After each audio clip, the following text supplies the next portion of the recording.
Hay silencios que gritan. Gritan en la oscuridad de la sierra, donde el eco de un nombre perdido se confunde con el viento. Hay memorias que envenenan, memorias que se heredan como la sangre, como el color de los ojos, como una maldición que se niega a morir. Esta no es una historia para dormir tranquilos. No es un cuento con moraleja. Es un espejo roto. Un fragmento de una realidad que preferimos ignorar. La realidad de un México que se devora a sí mismo en la intimidad de sus hogares. Yo soy padre del Valle, y esto es Realidad México. Hoy no encenderemos las cámaras para mostrarles el rostro de un capo. No analizaremos la estrategia fallida de un gobierno. Hoy vamos a hacer algo mucho más peligroso. Vamos a escuchar. Vamos a prestar oído al silencio de una casa olvidada en una loma de Oaxaca. Un silencio que ocultó el nacimiento de un monstruo y la destrucción de un niño. Vamos a contar la historia de Mateo, un nombre que fue borrado antes de ser escrito. Un niño nacido de un acto prohibido, condenado por la sangre que corría por sus venas, condenado a ser el último eslabón de una cadena de horror. Su vida es una pregunta que nadie se atrevió a hacer. Una herida que el sistema cubrió con la burocracia, con la cal viva de la indiferencia. Lo que van a escuchar es un descenso, un viaje al corazón de una oscuridad que no necesita de la noche para existir. Les pido que se preparen, porque una vez que se conoce una historia como esta, algo dentro de uno se rompe para siempre. La inocencia, la fe en la bondad humana, o quizás, solo quizás, la cómoda venda que llevamos sobre los ojos. Si tienes el coraje para enfrentar el reflejo, si crees que una sola vida, por más insignificante que parezca para el mundo, merece el honor de ser recordada, entonces este es tu lugar. Suscríbete, dale a la campana, no por un algoritmo, sino como un juramento. Un juramento de que no apartarás la mirada, de que serás testigo, porque olvidar es ser cómplice. Y aquí no olvidamos. Comencemos. Parte 1. El rumor y el descenso. Todo nació de una palabra enferma, susurrada entre el bullicio de un tianguis. Tlaxiaco. Jueves por la mañana. El aire cargado con el olor a cilantro, a carne asada y a tierra. Entre el regateo y las risas, alguien la dejó caer. El niño de la loma. La frase no se dijo en voz alta. Fue un murmullo. Un veneno que se deslizó de una boca a un oído. Y de ahí al siguiente. El que paga por todas. El que nació con la deuda. Las vendedoras de flores se persignaban al escucharlo. Los hombres que cargaban bultos escupían al suelo. Y luego, el silencio. Un silencio repentino, denso. Como si nombrar al niño fuera invocarlo. Como si el simple sonido de su existencia fuera un mal augurio. Carmen Mendoza escuchó ese murmullo. Tenía 24 años y una fe inquebrantable en los manuales, en los protocolos, en la idea de que ser trabajadora social significaba exactamente eso, trabajar para la sociedad. Había llegado a Oaxaca desde la Ciudad de México hacía 6 meses, huyendo del cinismo de la gran ciudad, buscando un lugar donde su esfuerzo, creía ella, realmente marcara una diferencia. Pobre Carmen. Aún olía a libro nuevo, a idealismo recién impreso. Anotó la frase en su libreta, una libreta de pasta dura donde coleccionaba los pequeños incendios que debía apagar. El niño de la loma.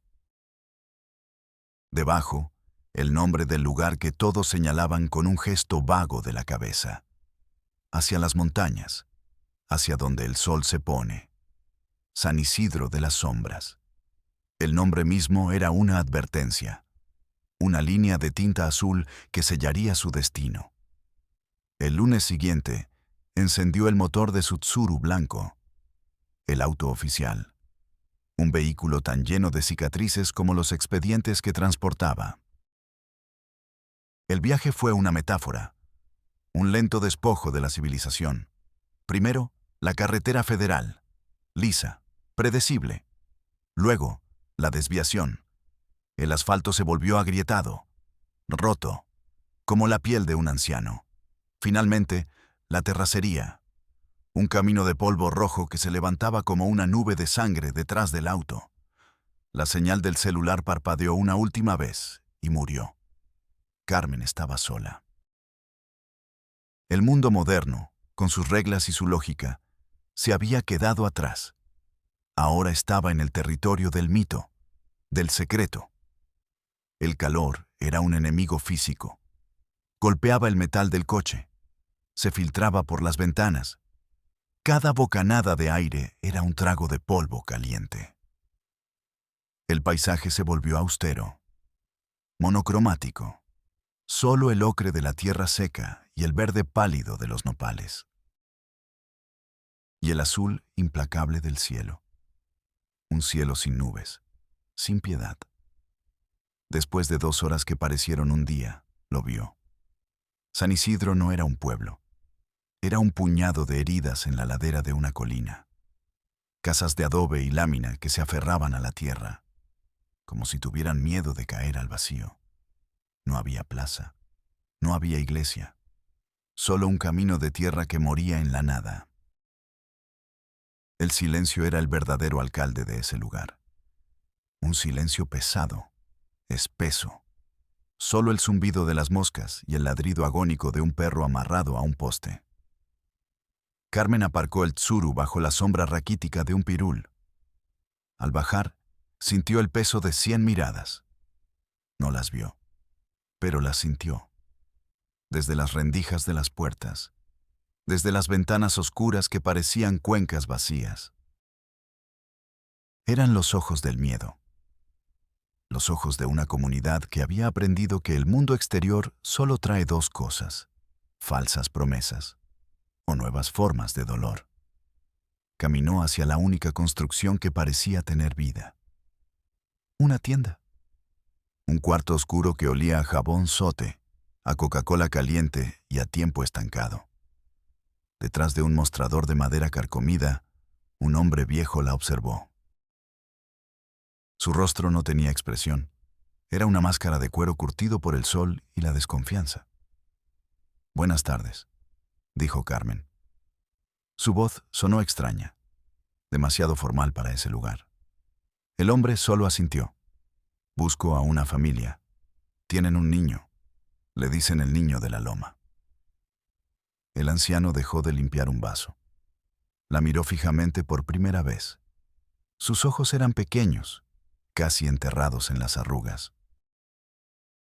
Pero veían todo. Escupió una flema oscura en el suelo de tierra. «Aquí todos somos de la loma, señorita». Se dio la vuelta y siguió con lo suyo. La conversación para él había terminado. Carmen sintió la primera aguja de la frustración. Un sabor amargo, metálico. El sabor de un muro invisible. No se dio por vencida. Empezó a caminar por el pueblo, puerta por puerta. Llamaba con los nudillos.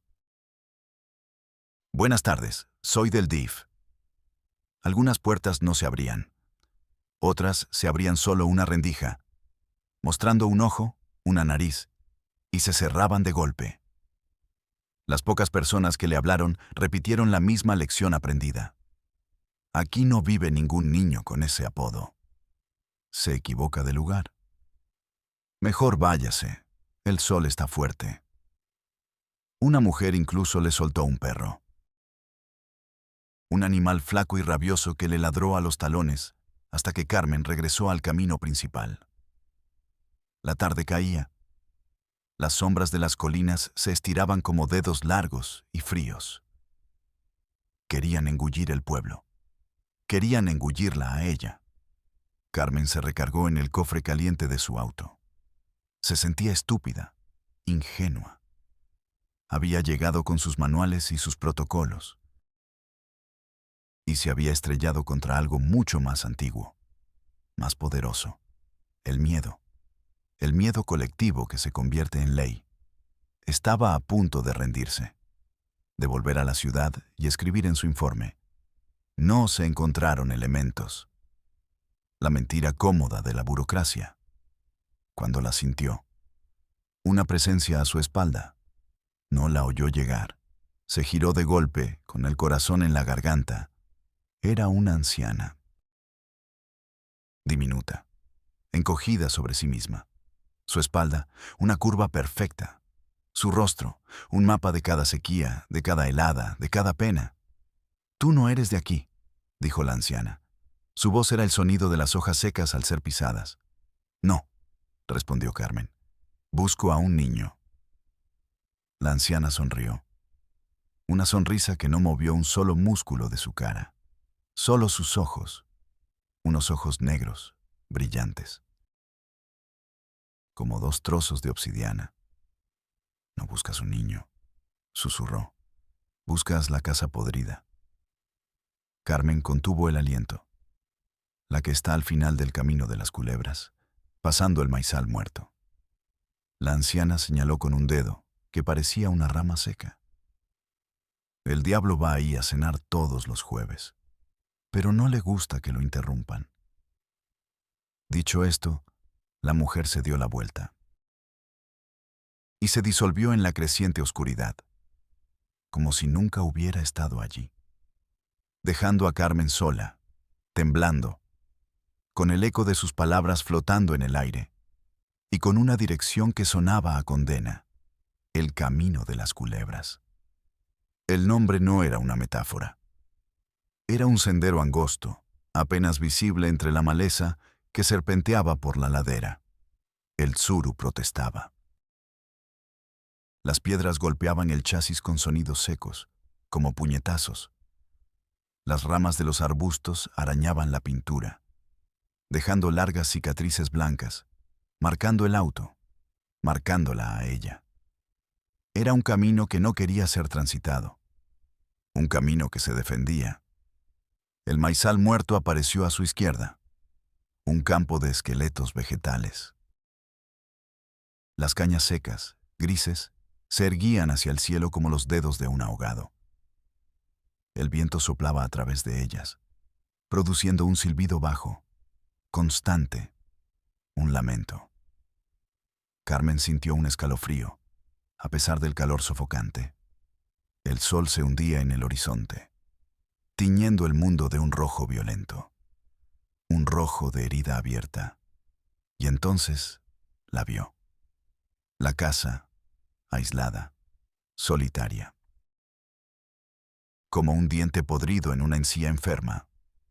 No parecía construida, parecía haber crecido de la propia tierra. Una excrescencia de la miseria. Las paredes de adobe estaban agrietadas, hinchadas por la humedad, manchadas de un moho oscuro que parecía respirar. El techo de lámina, doblado y oxidado, tenía agujeros por los que se asomaba el cielo moribundo.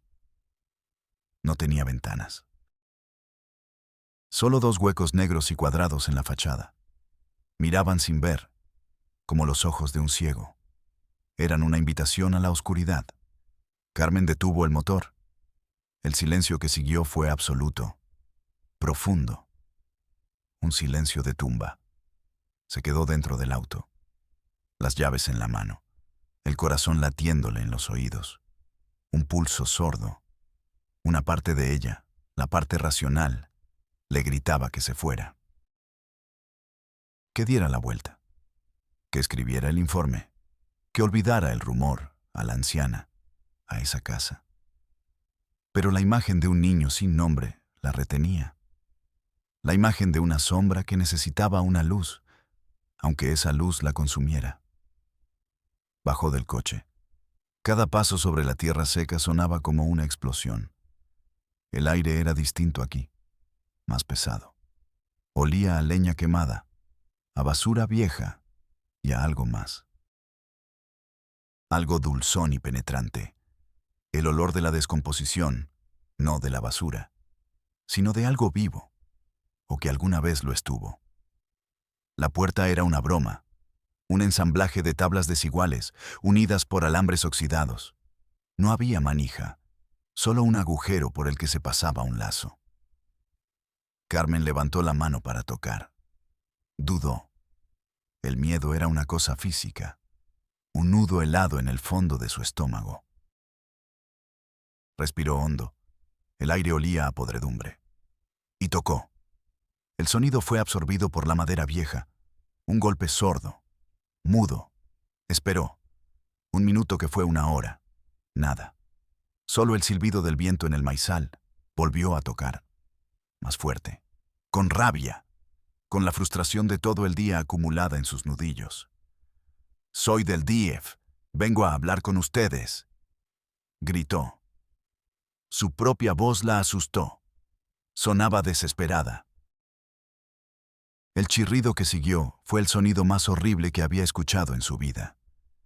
El lamento de un metal torturado. La puerta se abrió. Lentamente. Revelando primero una franja de oscuridad. Y luego, una silueta. Una mujer. Parada en el umbral. Recortada contra la penumbra del interior. Tendría unos 40 años. Pero su rostro era el de una anciana. La piel pegada a los huesos. De un color grisáceo, como la ceniza. Su cabello, una maraña opaca y sin vida. Pero lo peor eran sus ojos. 2 pozos vacíos. No había luz en ellos, ni curiosidad, ni miedo, ni hostilidad, nada. Era la mirada de alguien que había muerto hace mucho tiempo, pero cuyo cuerpo se había olvidado de caer. «¿Qué quiere?», preguntó. Su voz era el complemento perfecto de sus ojos. Plana, monótona. Sin inflexiones, como el zumbido de un insecto. «Soy Carmen Mendoza, soy trabajadora social», dijo Carmen, tratando de que su voz sonara firme. Oficial. La mujer la miró, o, más bien, miró a través de ella. Su mirada parecía enfocada en un punto lejano, detrás de Carmen, en el horizonte sangriento. Carmen sintió la necesidad de girarse para ver qué era lo que esa mujer veía, pero no había nada. Solo la soledad de la colina.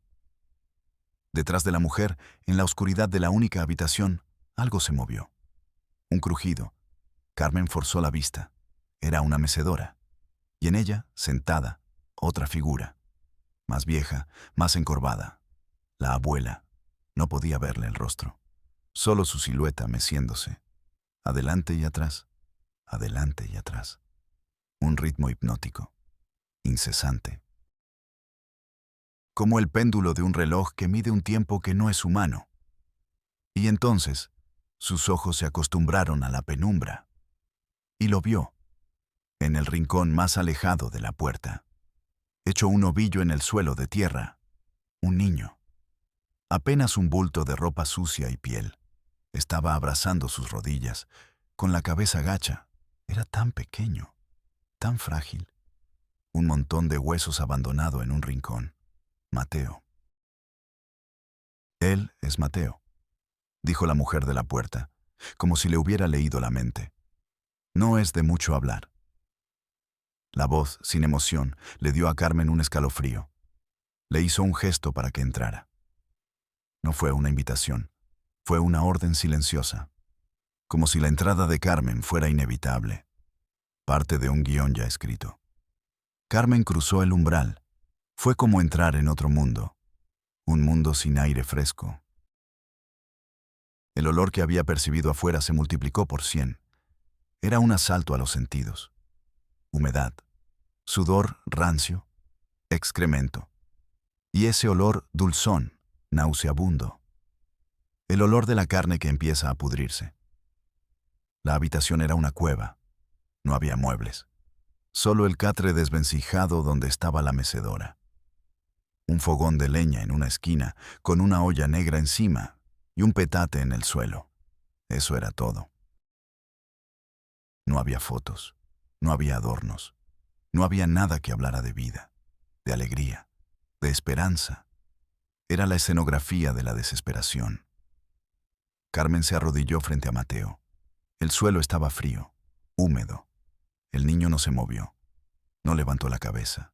Seguía en su mundo, un mundo hecho de silencio y oscuridad. «Hola, Mateo», le dijo Carmen. Su voz sonaba estúpidamente alegre en ese lugar. Falsa. Silencio. Ni un músculo del niño se movió. Carmen sintió las presencias detrás de ella. La madre, Elena, de pie junto a la puerta. La abuela, Rosa, meciéndose. El chirrido de la mecedora era el único sonido. Una banda sonora para la locura. Vigilándola, juzgándola, esperando. «¿Podemos hablar afuera un momento?», le preguntó Carmen a Elena. Necesitaba aire. Necesitaba escapar de esas paredes que parecían encogerse. Elena asintió lentamente. Salieron al patio. El cielo era una obra de arte brutal. Naranja, púrpura, sangre. «¿Qué le pasa a su hijo?», preguntó Carmen directamente. Elena se encogió de hombros. Un movimiento apenas perceptible. Es callado. No es solo callado, parece ausente. ¿Lo ha visto un médico?». Elena soltó una risa seca, sin alegría. «Los médicos son para los ricos, señorita». «¿Va a la escuela?». «Fue un tiempo. Los otros niños se burlaban, decían que olía mal». «¿Y usted qué hizo?». «Lo saqué. Aquí nadie se burla. Aquí está seguro». «¿Seguro de qué?». Elena la miró. Y por un segundo, un destello de algo apareció en sus ojos vacíos. «¿Furia? ¿Dolor?». «Del mundo», dijo. Y la nada regresó a su mirada. Carmen volvió a entrar. No podía irse. No todavía. La abuela seguía en su mecedora. El ritmo no había cambiado. Adelante y atrás. Carmen se acercó a Mateo otra vez. De su bolso sacó una pequeña marioneta de dedo. Un perro de trapo con ojos de botón. Un truco viejo, pero a veces funcionaba. Se la puso en el índice y la acercó lentamente al niño. «Mira, Mateo», dijo con voz de susurro. «Se llama Pipo. Quiere ser tu amigo». El niño, por primera vez, reaccionó. Movió la cabeza. Muy lentamente. Como si el gesto le costara un esfuerzo sobrehumano. Bajó la vista hacia la marioneta. Sus ojos. Carmen pudo ver sus ojos por primera vez. Estaban tan vacíos como los de su madre. 2 pozos negros. Pero entonces, el niño levantó un poco la barbilla. Y la luz moribunda del exterior le iluminó el cuello. Y Carmen lo vio. No era una sombra, no era suciedad, era un hematoma. Un moretón oscuro, de un color púrpura verdoso, y tenía una forma inconfundible. La marca de 4 dedos y un pulgar en el otro lado. La huella de una mano que había apretado con fuerza. El aire se congeló en los pulmones de Carmen. El corazón no le dio un vuelco. Se detuvo. Por un segundo, el mundo se quedó sin sonido, sin movimiento. Solo la imagen de esa marca violenta en la piel frágil de un niño. Levantó la vista hacia Elena. La madre la estaba mirando, fijamente. No había sorpresa en su rostro. No había miedo. Ni siquiera culpa. Había una calma aterradora. Una resignación absoluta. Como si estuviera diciendo, sí. Ahí está. Por fin lo viste. Fue entonces cuando Elena habló, y sus palabras cayeron en el silencio como gotas de ácido. A veces, hizo una pausa. A veces hay que recordarle dónde está el cariño. La frase no tenía sentido, y al mismo tiempo lo tenía todo. Un sentido monstruoso, retorcido. Carmen se levantó de golpe, retrocediendo. Su espalda chocó contra la pared de adobe. El tacto áspero y frío la ancló a esa pesadilla. Miró a Mateo, encogido, marcado. Miró a Elena, erguida, vacía, y luego miró a la abuela. La mecedora se había detenido. Rosa la estaba mirando, y estaba sonriendo. Una sonrisa sin dientes, una mueca horrible en un rostro arrugado. La sonrisa de un depredador que disfruta del miedo de su presa. Es su deber, graznó la abuela. La primera vez que hablaba. Ya es hombre. Debe cumplir con su sangre.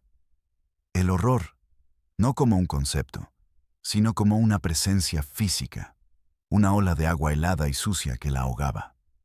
¿Cumplir? ¿Con qué?, balbuceó Carmen. Su garganta estaba seca, las palabras apenas salían. Elena se acercó a ella. Caminaba sin hacer ruido. Se arrodilló a su lado, como si fuera a contarle un secreto. Su aliento olía a café viejo y a enfermedad. El cuerpo de un hombre es un animal, susurró, muy cerca de su oído. Hay que domarlo. Hay que enseñarle su lugar. Para eso estamos las mujeres, su madre, su abuela. Para eso estamos nosotras. Carmen sintió que el vómito le subía por la garganta. El sabor metálico del pánico inundó su boca. Empujó a Elena y se arrastró por el suelo. Lejos de ella, lejos de esa verdad insoportable. Las dos mujeres la miraban desde arriba, no con ira, sino con una especie de lástima condescendiente, como si miraran a una niña que no entiende el mundo de los adultos. Mi madre me enseñó a mí el camino, dijo Elena con su voz de autómata, y la madre de mi madre le enseñó a ella. Es la forma en que nos cuidamos. Es nuestra herencia, sentenció la abuela desde su trono de madera. La palabra herencia, en esa casa, no significaba tierra ni dinero. Significaba la transmisión del horror, la perpetuación del abuso, la normalización de la locura. Esto no es amor, susurró Carmen, con las lágrimas corriéndole por la cara. Esto es una monstruosidad, es un crimen. Elena y Rosa intercambiaron una mirada. Una comunicación silenciosa. Fue Elena quien volvió a hablar. Su voz, por primera vez, tenía un matiz. Un matiz de profundo, profundo cansancio. Usted no entiende nada, señorita. Usted viene del mundo de afuera, el mundo de las mentiras. Aquí en esta casa solo hay una verdad. Y esa verdad es el amor. El único amor que conocemos. Carmen no pudo más. Se puso de pie y corrió. Tropezó al salir por la puerta.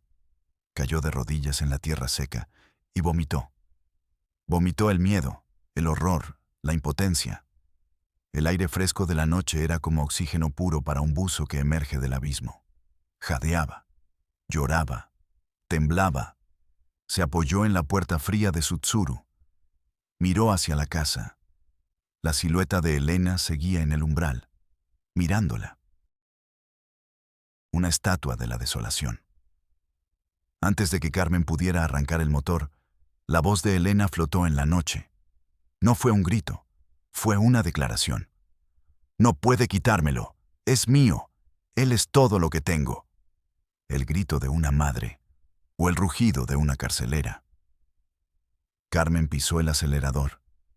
El auto patinó en la tierra y huyó de ese lugar. Condujo a toda velocidad por el camino de las culebras. Las ramas golpeaban el parabrisas como garras. Pero no le importaba. Solo quería huir, pero sabía que era inútil. Nunca podría huir del todo. La imagen de los ojos vacíos de Mateo, la marca en su cuello, la sonrisa de la abuela, la voz de Elena diciendo, esto es amor. Todo eso ya no estaba en la casa. Estaba dentro de ella, grabado a fuego, para siempre. Para entender el infierno, hay que excavar. Hay que hundir las manos en la tierra del pasado, en el lodo de las memorias olvidadas. Porque el monstruo que Carmen conoció no nació con Mateo, ni siquiera con Elena. El monstruo era mucho más antiguo, y tenía un nombre. Rosa. Rosa Morales nació en el silencio. No el silencio de la paz, el silencio de la inexistencia. Nació en una choza de carrizo a la orilla de un río seco. Fue la séptima hija, o la octava. Nadie llevaba la cuenta.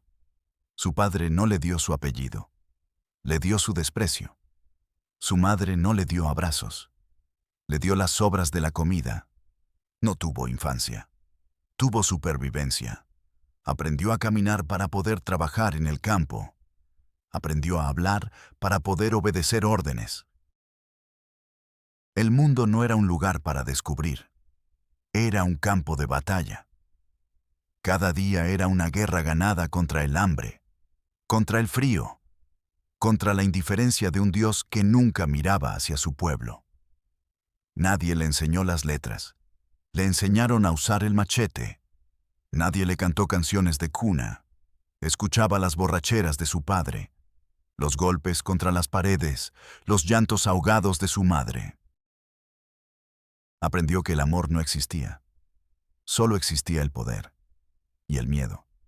Y ella no tenía poder. Creció como una planta silvestre, fuerte, dura, resentida. A los 13 años, su cuerpo empezó a cambiar, a florecer. Fue la peor de las maldiciones, porque su florecimiento atrajo la mirada del depredador. El depredador que dormía en la misma casa, su padre. La primera vez fue en el maizal. No hubo palabras, solo el olor a tierra húmeda y a aguardiente, el peso de su cuerpo sobre el de ella, el dolor agudo como un cuchillo de obsidiana. Rosa no gritó. Hacía mucho que había aprendido que gritar era inútil. Gritar solo confirmaba su debilidad. Gritar era darle al otro el placer de su sufrimiento. Así que se quedó quieta, mirando las estrellas a través de las hojas de maíz, frías, lejanas, indiferentes, como Dios. Esa noche, algo dentro de ella murió. La última semilla de esperanza, la última brasa de inocencia. Y en su lugar nació algo nuevo, algo duro y frío como una piedra. Odio. El abuso se convirtió en rutina, en parte del paisaje de su vida. Como el sol que sale, como la lluvia que cae, como el hambre que muerde. Y entonces, su cuerpo la traicionó de nuevo. Su vientre empezó a crecer. Estaba embarazada del monstruo. Cuando su padre se dio cuenta, la molió a golpes. La dejó por muerta en el mismo maizal donde todo había empezado. Pero Rosa no murió. El odio la mantuvo viva. La terquedad. Se arrastró hasta la casa abandonada en la loma. La casa que todos evitaban. La casa podrida. Y allí, sola, entre el polvo y las alimañas, dio a luz a una niña, Elena. El nacimiento de Elena fue un terremoto en el alma muerta de Rosa. Cuando la sostuvo en sus brazos, pequeña, frágil, sintió algo que nunca había sentido: pertenencia. Esa niña no era de su padre, no era del mundo que la odiaba, era suya, solo suya. Carne de su carne, dolor de su dolor, era un pedazo de sí misma que podía proteger, que podía controlar. Rosa la amó. Pero su amor nació de una raíz envenenada. No era un amor que nutre, era un amor que encadena, un amor posesivo, celoso, feroz. Elena creció en esa burbuja de aislamiento. Rosa era su mundo, su sol y su luna, su diosa y su carcelera. Rosa le enseñó a odiar el mundo exterior. Le contó historias de hombres malos que robaban niñas, de un mundo cruel que solo quería hacerles daño. La única seguridad estaba en esa casa, en sus brazos. El círculo se cerró, madre e hija, solas contra el universo. Cuando Elena cumplió 12 años, la historia se repitió. Su cuerpo empezó a cambiar, y en los ojos de Rosa, la madre, nació el pánico. El mismo pánico que había sentido su propio depredador. El miedo a perderla.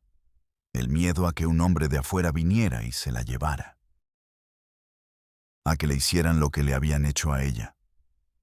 Su lógica era simple, retorcida, para proteger a Elena del dolor que ella conoció. Debía ser ella quien se lo infligiera primero, para enseñarle, para prepararla, para domar su cuerpo antes de que otro lo hiciera. Era un acto de amor, se convenció a sí misma. El más puro de los amores. El amor que sacrifica. Una noche de luna llena. Rosa se metió en el petate donde dormía Elena. La niña se despertó, asustada. «Shh, mi niña», le susurró Rosa al oído. «No tengas miedo. Soy tu madre. Yo te voy a cuidar. Te voy a enseñar lo que es ser mujer». Elena lloró, en silencio, como su madre había llorado en el maizal, y como su madre aprendió. Aprendió que el amor dolía, que el placer y el dolor eran dos caras de la misma moneda. Aprendió que su cuerpo no le pertenecía. Le pertenecía a su madre, que la sumisión era la única forma de afecto.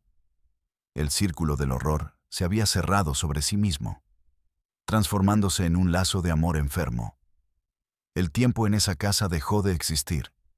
Solo había días y noches, trabajo y rituales. Un día, un vendedor ambulante se perdió en la sierra. Un hombre joven, de sonrisa fácil. Llegó a la casa pidiendo agua. Rosa lo miró con sospecha, pero Elena vio en él una ventana, una ráfaga de aire fresco en su prisión. Esa noche, mientras Rosa dormía, Elena se escapó, y por primera vez conoció un cuerpo que no era el de su madre. Un acto de rebelión, un acto de desesperación. El hombre se fue al día siguiente, y nunca más volvió. Pero dejó una semilla. La semilla de Mateo. Cuando Rosa descubrió el embarazo, la furia la consumió. Pero luego, la astucia se impuso. No era una traición. Era un regalo. El destino les había dado lo que les faltaba. Un hombre. Un hombre que sería solo de ellas. Un rey para su pequeño y miserable reino. Un heredero. El nacimiento de Mateo fue un evento sagrado. Rosa y Elena lo recibieron no como a un hijo o a un nieto, sino como a un Mesías, el hombre que había venido a completar su tridente. Lo criaron en un capullo de adoración y control absoluto. Cada uno de sus movimientos era vigilado, cada una de sus palabras analizada. Le enseñaron que él era especial, un rey, pero que su reino era esa casa, y sus súbditas eran ellas. Y un rey, le enseñaron, tiene deberes. Deberes con su sangre, con las mujeres que le dieron la vida. La noche que Mateo cumplió 8 años, hubo un ritual. Elena lo bañó con agua de hierbas. Rosa le puso una camisa limpia, la única que tenía. Lo sentaron entre las dos, le dieron un trago de mezcal. «Hoy te conviertes en hombre, mi rey», dijo la abuela. Su voz, un graznido solemne. «Hoy vas a cumplir», dijo la madre. Su voz, un eco plano. El niño no entendía, pero sentía el peso de la ceremonia, la solemnidad del ambiente. El miedo le hacía temblar las piernas, un miedo frío que le nacía en la médula de los huesos. «Es hora de que cuides a tu abuela», ordenó Elena. «Ella te cuidó a ti cuando eras pequeño. Ahora te toca a ti». Lo empujaron hacia el catre donde Rosa lo esperaba, desnuda, sonriendo, con su sonrisa sin dientes. «Ven, mi hombrecito», susurró la abuela. «Ven a cumplir con tu herencia». Esa noche, en esa habitación que olía a podredumbre y a santidad enferma, el alma de Mateo se hizo añicos, se fragmentó en 1000 pedazos, y lo que quedó fue una cáscara, un autómata, un cuerpo que se movía, unos ojos que miraban sin ver, Un niño cuyo único propósito era ser el objeto de una tradición monstruosa. El ciclo estaba completo. La raíz podrida había dado su fruto final. Un fruto hueco, lleno de silencio, lleno de horror, lleno de un amor que había olvidado su nombre y se había convertido en un monstruo. El viaje de regreso fue un borrón, una cinta de asfalto devorada por la noche. Carmen no recordaba haber conducido. Su cuerpo estaba allí, al volante, sus manos apretando el plástico gastado, sus pies alternando entre el freno y el acelerador. Pero su mente se había quedado atrás, en esa casa podrida, atrapada en la mirada vacía de Mateo, congelada por la sonrisa de la abuela, ensordecida por el susurro de Elena. Esto es amor. Llegó a su pequeño apartamento en Tlaxiaco pasadas las 10. No encendió la luz.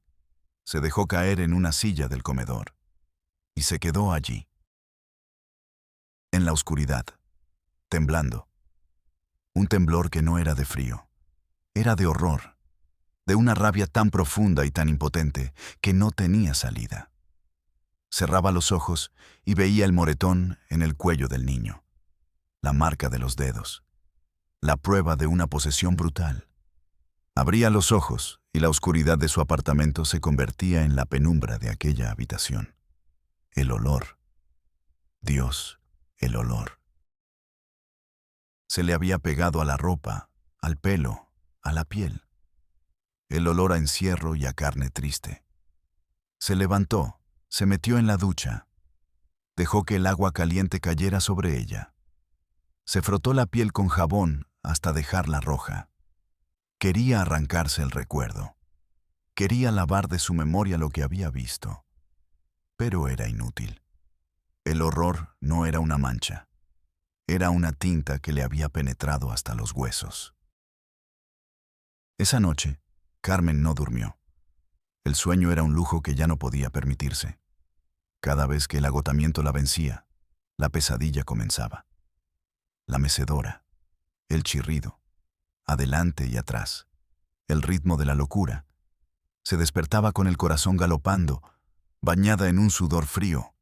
Al amanecer, estaba decidido. El miedo seguía allí. Pero ahora tenía un compañero más fuerte, la furia. Una furia fría, clara, afilada. No iba a dejar que el silencio ganara. No iba a ser otra espectadora. La comandancia de la policía municipal era un edificio gris, descascarado, con un escudo nacional descolorido por el sol sobre la puerta. El interior olía a café quemado, a sudor y a papel viejo. El oficial de guardia estaba repantigado en su silla. Un hombre de unos 50 años, con un bigote espeso y una barriga que se derramaba sobre el cinturón. Tenía la mirada vidriosa de quien ha pasado la noche viendo la nada. Levantó la vista con pereza cuando Carmen se paró frente a su escritorio. «Diga», dijo, sin un buenos días, sin una pizca de interés. Carmen respiró hondo. Se obligó a hablar con calma, con la voz profesional de una trabajadora social, no con la voz de una mujer aterrorizada. Le contó todo, desde el rumor en el mercado hasta la marca en el cuello del niño. No omitió nada, ni la sonrisa de la abuela, ni las palabras de Elena. Mientras hablaba, el oficial no la miraba. Estaba concentrado en llenar un crucigrama en el periódico. Su pluma se movía con lentitud, buscando palabras, ignorándolas de ella. Cuando Carmen terminó, un silencio pesado cayó sobre la oficina, roto solo por el zumbido de un ventilador de techo que giraba con dificultad. El oficial no dijo nada durante un largo minuto. Terminó una palabra. Afluente del Danubio, 4 letras, Saba, murmuró para sí mismo. Y luego, finalmente suspiró. Un suspiro de profundo, profundo fastidio. Levantó la vista. Mire, señorita, Mendoza, Carmen Mendoza.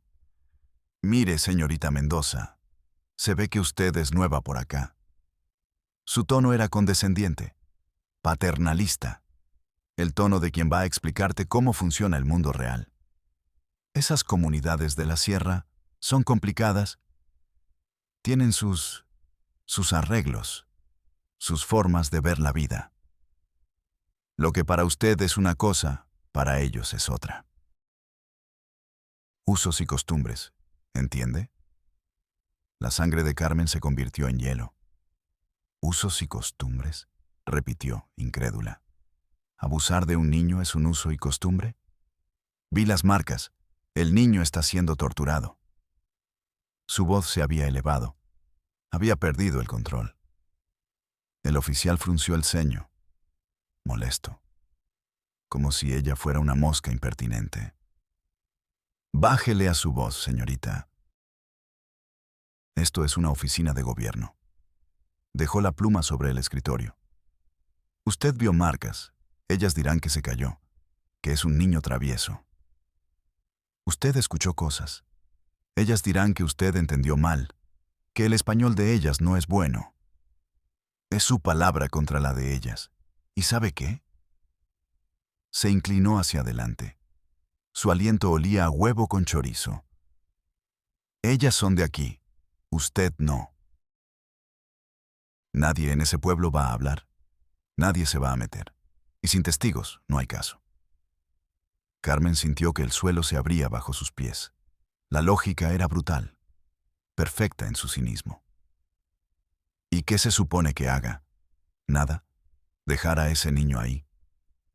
El oficial se encogió de hombros. El gesto universal de la indiferencia. Haga un reporte por escrito si quiere, para su expediente. Pero si me pide que mande una patrulla allá arriba, que arme un escándalo, por un rumor y un moretón, no lo voy a hacer. Tengo problemas más reales, robos, borrachos, peleas. Volvió a tomar su pluma. Vuelva cuando tenga algo. Sólido. Una foto, un video, una declaración firmada por el niño. La ironía era tan cruel que a Carmen le dieron ganas de reír, o de llorar. O de saltar sobre ese escritorio y borrarle esa expresión de suficiencia de la cara. Pero se quedó quieta, paralizada. El primer muro. Y era más alto y más grueso de lo que jamás había imaginado. Salió de la comandancia. La luz de la mañana le pareció obscena, brutalmente indiferente al horror que acababa de describir. Se apoyó contra una pared. El temblor había vuelto a sus manos. El sabor metálico de la impotencia le llenaba la boca. El sistema no era su aliado. El sistema era parte del problema. Era el guardián del secreto. El que ponía los cerrojos. El que garantizaba que los gritos no se escucharan más allá de la loma. Sintió la náusea de nuevo. No era por el horror. Era por la normalidad con la que se trataba el horror. El oficial no era un monstruo. Era peor. Era un hombre común. Un burócrata cansado. Y esa era la verdadera cara del mal. La cara del que bosteza ante el dolor ajeno. La cara del que llena crucigramas mientras un niño se consume en un infierno. Carmen se quedó allí, de pie en la acera, durante mucho tiempo, viendo a la gente pasar, viendo el mundo seguir girando y sintiendo el peso de una soledad como nunca antes la había sentido. Estaba sola en esta lucha, y apenas había comenzado. La rabia es un combustible extraño. No calienta, quema por dentro, y te mantiene despierto. Te obliga a moverte, a seguir luchando incluso cuando sabes que la batalla está perdida. Carmen condujo las 3 horas que separaban Tlaxiaco de la capital del estado. No vio el paisaje. Vio la cara de un policía bostezando. Escuchó el eco de una frase. Usos y costumbres. La excusa perfecta. El salvoconducto de los monstruos. La coartada de los indiferentes. Pero si la ley local era una puerta cerrada, iría a una más grande. Una puerta en un edificio más alto. Creía, pobre Carmen, que la justicia crecía con la altura del edificio. Las oficinas centrales del DIF estatal eran un monumento a la burocracia. Un gigante de concreto y vidrio oscuro. Frío. Impersonal. Adentro, el aire acondicionado zumbaba como un enjambre de insectos metálicos. El suelo de granito pulido reflejaba las luces fluorescentes del techo, creando un brillo blanquecino, hospitalario, o de morgue. El aire olía a cloro, a café de máquina y a la desesperanza de cientos de personas que habían esperado en esas mismas sillas de plástico naranja. Carmen tomó un número. B47. El marcador electrónico iba en el B23. Se sentó y esperó. Esperó mientras el sol se movía en el cielo. Esperó mientras las conversaciones a su alrededor se convertían en un murmullo sin sentido. Madres con niños enfermos. Ancianos pidiendo una ayuda miserable. Jóvenes buscando un refugio. Todos con una carpeta bajo el brazo.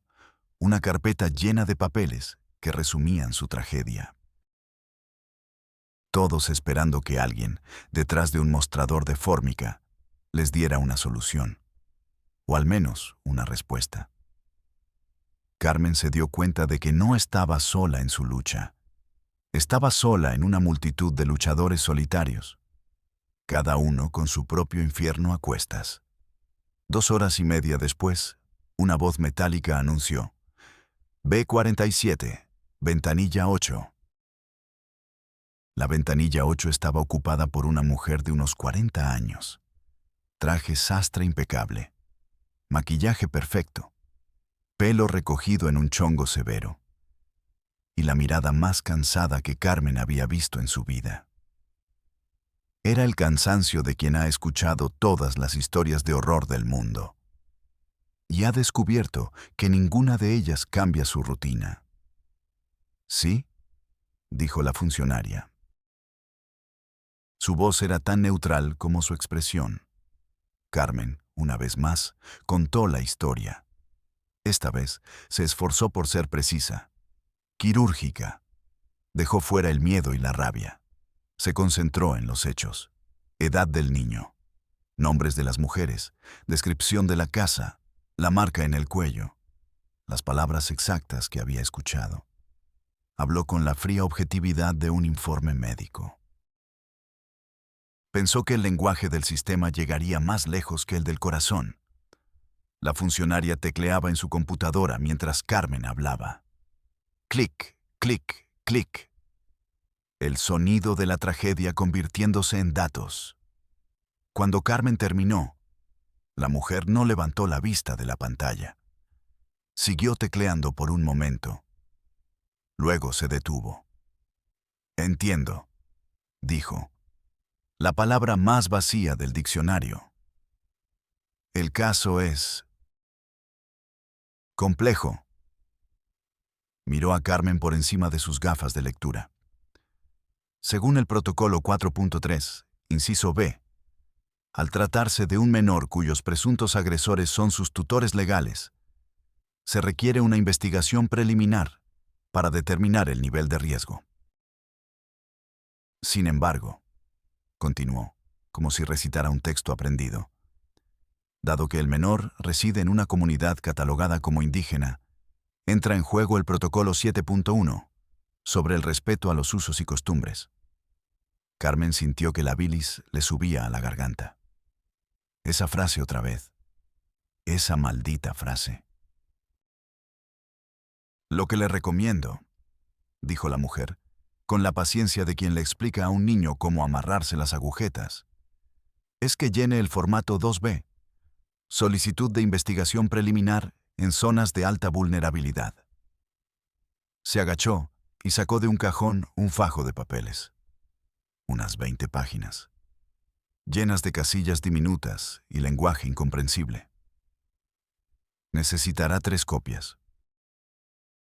Con su identificación oficial, su cédula profesional, un comprobante de domicilio no mayor a 3 meses, y si es posible, el acta de nacimiento del menor y la CURP de los implicados.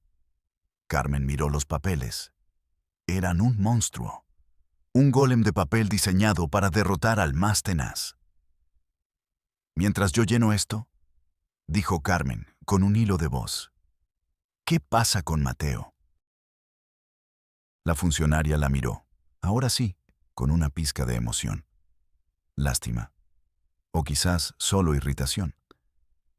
Señorita Mendoza, el procedimiento es el procedimiento. Sin el formato 2B debidamente requisitado, no se puede abrir un expediente. Y si no hay expediente, el caso para nosotros no existe. No, existe. El sistema no buscaba justicia, buscaba orden. Buscaba transformar el caos del dolor humano en pulcras carpetas apiladas en un archivero. Clasificar el horror, etiquetarlo y olvidarlo. Una vez que entregue la solicitud, añadió la funcionaria como un golpe de gracia. Se le asignará un número de folio. Recibirá una notificación por escrito en un plazo de 90 días hábiles. 90 días hábiles. Casi 5 meses. 5 meses en el infierno de Mateo. Carmen se quedó sin palabras. El aire en sus pulmones se había convertido en piedra. Tomó los papeles. Su mano temblaba. Gracias, susurró. No sabía por qué lo decía.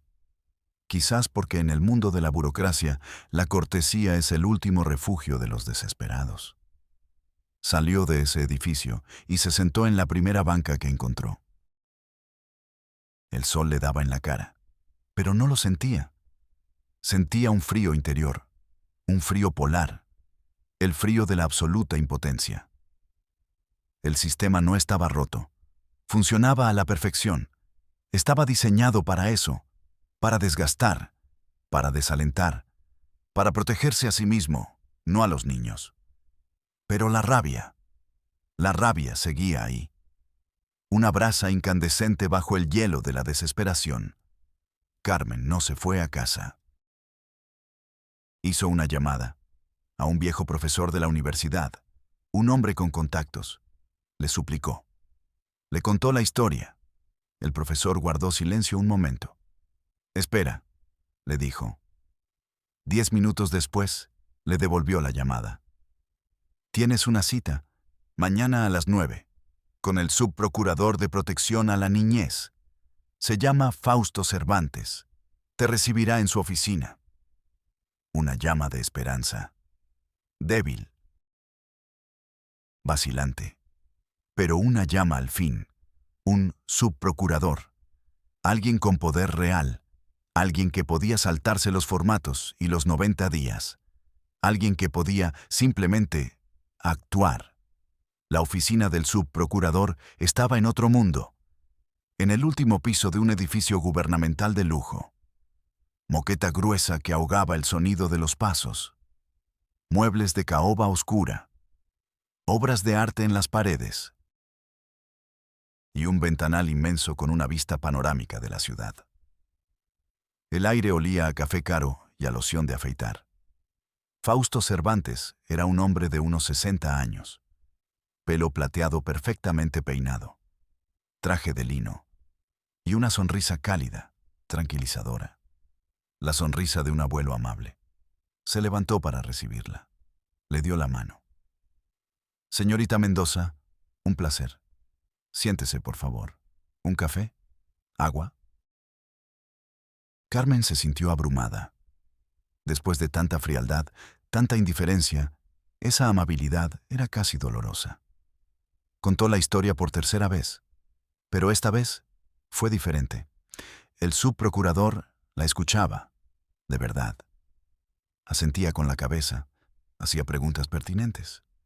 Sus ojos marrones mostraban empatía, preocupación.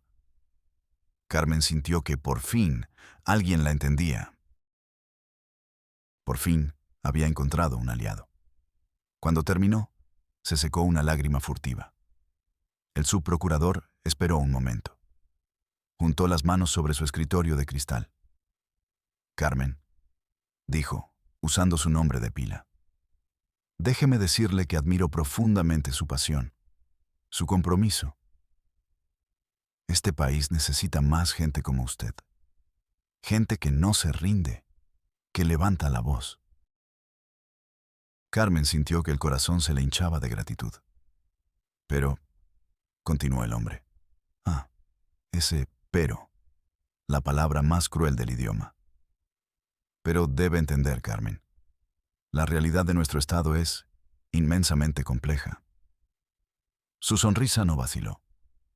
Esas comunidades en la sierra son prácticamente otro país, con sus propias leyes, sus propias reglas no escritas. Un equilibrio muy, muy frágil. Lo que usted y yo vemos como un crimen atroz, ellos, en su cosmovisión, pueden verlo como una tradición, una forma de cohesión familiar, por retorcido que nos parezca. Era el mismo argumento del policía, pero dicho con la voz suave de la academia, con el barniz de la sociología barata. Si nosotros llegamos con la fuerza del Estado, continuó, si rompemos ese equilibrio, podemos provocar una reacción violenta, un rechazo. Podríamos poner al niño en un peligro aún mayor. A veces, Carmen, la mejor intervención es la no intervención. No hacer nada, susurró Carmen. ¿Esa es la solución?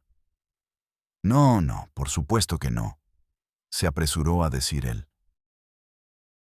Lo que haremos será esto. Abriremos un expediente de investigación, discreto.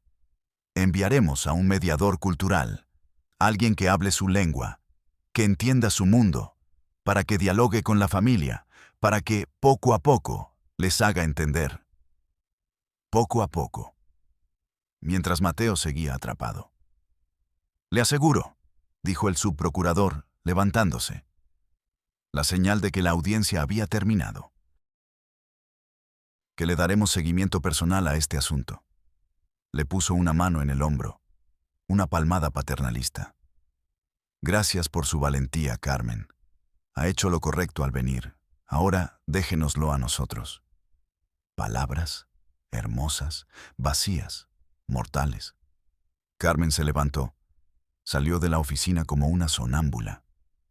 Mientras la puerta se cerraba a su espalda, escuchó la voz del subprocurador.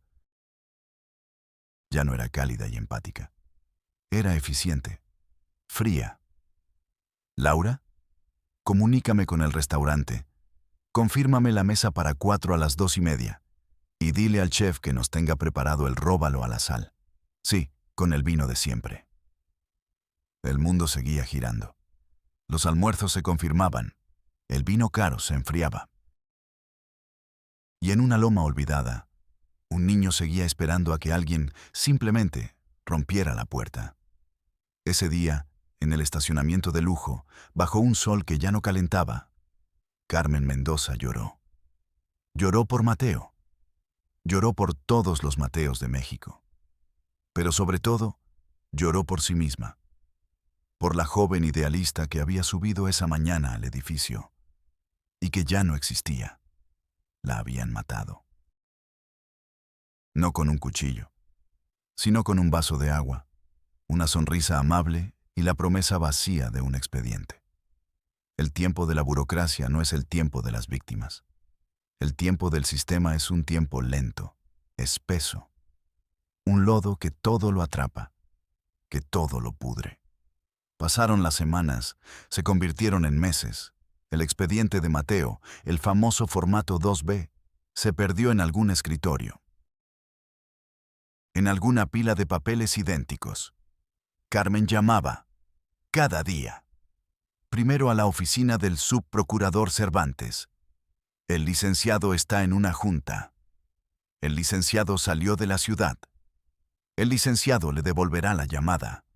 Nunca se la devolvió. Luego llamaba al DIF, le daban su número de folio, le decían que el caso estaba en proceso de evaluación.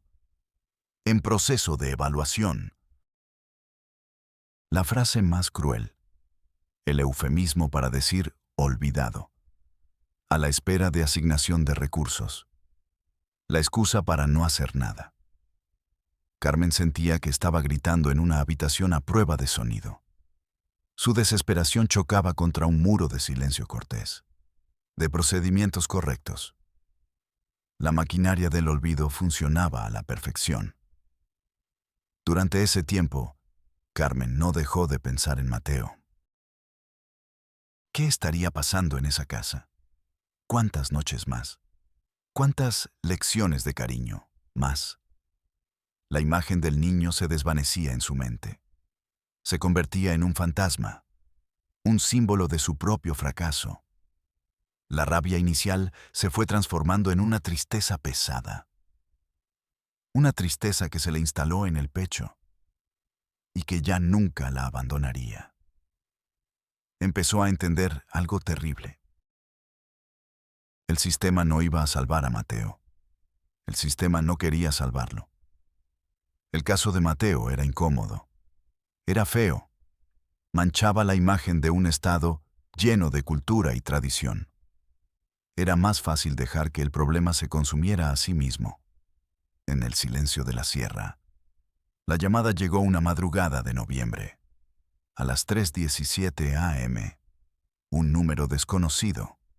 Carmen contestó con el corazón en la garganta. No era nadie del gobierno. Era una voz de mujer, una voz temblorosa, quebrada por el llanto.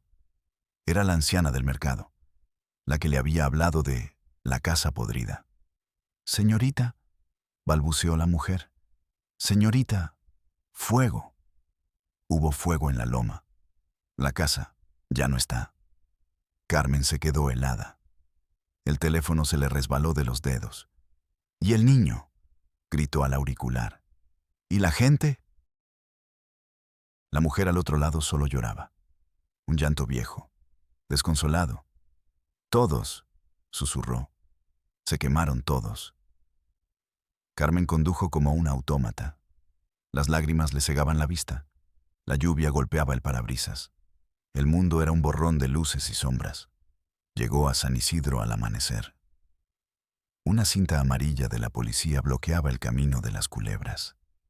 El olor a madera quemada, a plástico derretido y a algo más. El mismo olor dulzón que había percibido en su primera visita, pero ahora multiplicado por 1000. El olor inconfundible de la carne quemada. Donde antes estaba la casa, ahora solo había un rectángulo negro en la tierra, unos cuantos postes de adobe carbonizados y un amasijo de láminas retorcidas por el calor. Cenizas. Eso era todo lo que quedaba.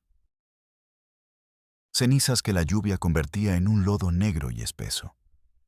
Vio al mismo policía del crucigrama, el oficial Gordillo. Estaba de pie, bajo un paraguas, mirando la escena con aburrimiento. «Llegó tarde, señorita Mendoza», dijo al verla. No había sorpresa en su voz, ni lástima. «¿Qué pasó?», preguntó Carmen. «Pues, ¿qué va a pasar?». «Un ajuste de cuentas, seguramente». Esta gente así arregla sus problemas. Un vecino dice que se oyeron gritos en la noche. Y luego, la lumbre. Probablemente un pleito de borrachos o de drogas, quién sabe. La mentira fácil. La explicación cómoda. La que no requiere investigación. La que permite cerrar el caso en un día. ¿Los cuerpos?, preguntó Carmen con un hilo de voz. 3. Calcinados. Imposible identificarlos a simple vista. La abuela, la mamá y el niño, suponemos. El forense se los llevó hace rato. Carmen miró el terreno negro, la tumba de Mateo. Una tumba sin cruz, sin nombre. Sintió un vacío tan inmenso que creyó que iba a desmayarse. Había fallado. Mientras ella llenaba formatos, mientras hacía llamadas, mientras esperaba los 90 días hábiles. El infierno de Mateo había llegado a su fin, de la peor manera posible. El sistema no lo había salvado. Lo había dejado morir. Lo había sentenciado a muerte con su lentitud, con su indiferencia. Una semana después, el informe oficial fue publicado en un pequeño recuadro en el periódico local. Incendio en comunidad serrana podría estar ligado al narcomenudeo. El reporte mencionaba 3 cuerpos no identificados, hallados en una vivienda precaria, y concluía que no se abriría una línea de investigación por homicidio debido a la falta de pruebas y al contexto de violencia en la región. Caso cerrado. El horror de Mateo, la herencia de Rosa, la locura de Elena, todo reducido a una nota mediocre sobre drogas. Una mentira conveniente para no manchar las estadísticas, para no incomodar a nadie. El sistema había hecho su trabajo final. No solo había dejado morir a Mateo, ahora borraba su historia, asesinaba su memoria. Carmen pidió su cambio de adscripción ese mismo día. No podía seguir en Oaxaca. No podía seguir fingiendo que su trabajo servía para algo. La joven idealista había muerto. Y en su lugar había nacido otra mujer. Una mujer más dura, más triste y mucho, mucho más peligrada. Porque había aprendido la lección más importante de todas. No se puede cambiar el sistema desde adentro. El sistema no está roto. Está diseñado para funcionar exactamente así. Para protegerse a sí mismo. Para perpetuar el poder de los que lo controlan.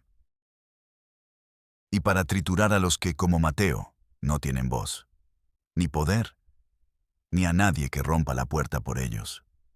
La casa podrida ya no existe. La maleza ha empezado a cubrir el terreno quemado. La naturaleza, indiferente, reclama lo que es suyo. Pero la gente de San Isidro no olvida. Los viejos cuentan que, en las noches de lluvia, cuando el viento sopla desde la loma, se puede escuchar algo. No es el llanto de un niño. Es un grito de rabia que no se extinguió con el fuego. Y a veces, dicen, se escucha también un susurro. 2 voces de mujer que siguen prometiendo un amor eterno, un amor hecho de cenizas, un amor que se niega a morir, un amor que sigue buscando a su rey. La historia de Mateo es la historia de un fracaso, el fracaso de todos, de un gobierno que no protege, de una sociedad que prefiere no ver, de un silencio que se ha convertido en nuestro idioma oficial. Su vida fue un grito ahogado, su muerte una carpeta archivada, pero aquí, en este espacio, nos negamos a que sea olvidado. Aquí, su nombre será pronunciado. Mateo. Que su memoria sea una brasa, que nos queme, que no nos deje dormir. Que nos recuerde, cada día, la deuda que tenemos con todos los niños perdidos en la oscuridad de México. Soy Padre del Valle, y nos vemos en la próxima Realidad México.